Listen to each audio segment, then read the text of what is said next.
Hello and thanks for joining us from our studios in Israel. I'm Aaron Porras, here with ILTV's morning briefing. Renewed clashes between Israeli troops and Palestinians erupted along the Gaza border this weekend. Though the terror group Hamas claims this was merely the second planned weekend of a 6-week-long peaceful sit-in, Israeli security forces responded heavily when tens of thousands of Palestinians attempted to breach the security fence. Many protesters burned tires, hurled Molotov cocktails, and even waved Nazi symbols at the scene. At this time, 9 Palestinians have been confirmed dead in these latest clashes from Israeli gunfire. Similar to the outcry last week, the international community has largely slammed Israel for allegedly using excessive and unwarranted lethal force to contain the protests. Israeli leaders, however, tell a very different story, saying the I.D.F. thwarted nothing less than Hamas's attempt to, quote, crush the Jewish state, end quote. Indeed, footage captured at the scene shows many of the demonstrators immediately turning violent, though somewhat scaled down compared to last weekend. One outlier in these latest clashes, however, is the death of a Palestinian journalist at the scene. Yasser Murtaja was killed by an Israeli bullet while covering the protests roughly 100 meters away from the border fence. But Israeli Defense Minister Avigdor Lieberman says that he doesn't know, quote, who is or who isn't a photographer. Anyone who operates drones above IDF soldiers needs to understand that he's putting himself in danger, end quote.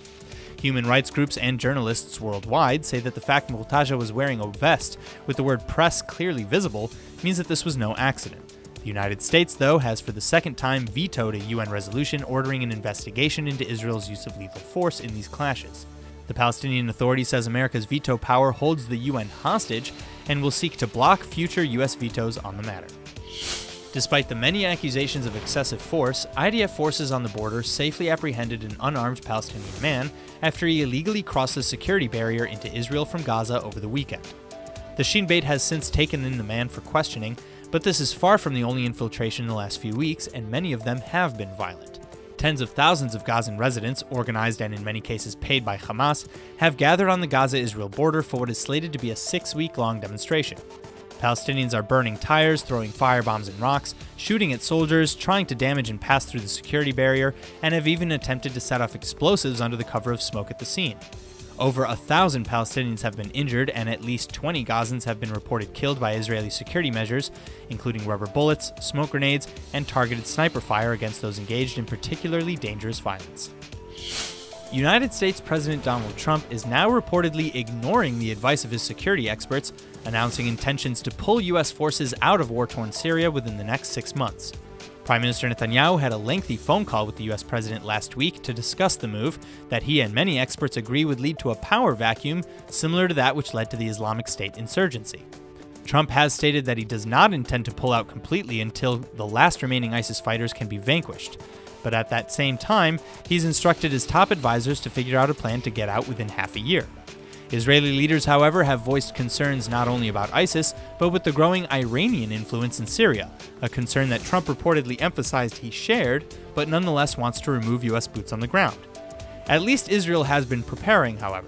With respect to the loss of America's military presence, Israeli Defense Minister Avigdor Lieberman said he always operated, quote, on the assumption that at the end of the day, Israel has to deal alone with both the northern and southern threats, end quote. He finished saying that he very much appreciated the United States as the only and main strategic partner, but that, quote, we also understand that the U.S. has its own considerations, end quote. What remains to be seen, though, is how this will all play out, as President Trump has yet to submit any formal order or timetable regarding the removal of the 2,000 U.S. troops in Syria. In the latest update to the saga of Palestinian teen Ahed Tamimi, the 17-year-old's lawyer, Gabi Lasky, is now claiming that Tamimi was sexually harassed during interrogations and denied access to legal counsel. Lasky has now submitted a formal complaint to the Attorney General, alleging inappropriate conduct during questioning, including telling Tamimi she had the eyes of an angel and threatening to arrest her other family members should she continue refusing to cooperate. Tamimi, who was 16 at the time of her arrest, is now serving 8 months in prison for assaulting a soldier in the West Bank, throwing rocks, and incitement to violence. The altercation in question was caught on video and posted online, going viral. Several of her family members were also arrested on related or similar charges. A minor crisis is brewing behind closed doors in the Knesset now.